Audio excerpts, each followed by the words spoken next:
ពីអ្នកម៉ែមកបោសសម្អាតបច្ចេកដីពេលដែលថ្វាយចង្ហាន់ព្រះសង្ឃហើយនៅក្នុងវត្តទួលសំរោង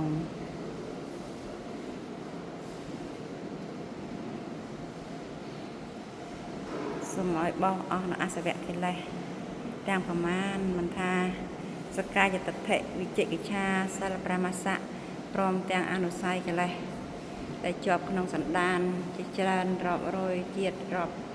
អសង្ខ័យជាតិរាប់កាប់ទាំងអស់កន្លងមកនេះសូមឲ្យអស់នៅពេលនេះបច្ចុប្បន្ននេះកុំបីយឺនយូរឡើយសូមឲ្យបានដល់នៅព្រះនិព្វានតែម្យ៉ាង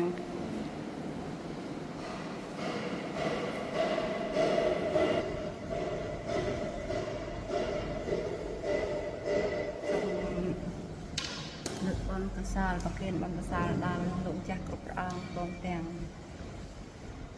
លោកយាយលោកតាបងប្អូនកូនចៅទាំងអស់សូមអនុមោទនាបុណ្យកុសលក្នុងថ្ងៃបងសរសើរនេះសូមបានជាហេតុបច្ច័យរួចផុតចាកទុក្ខតែម្យ៉ាងទាំងអស់គ្នាសាធុសាធុសាធុ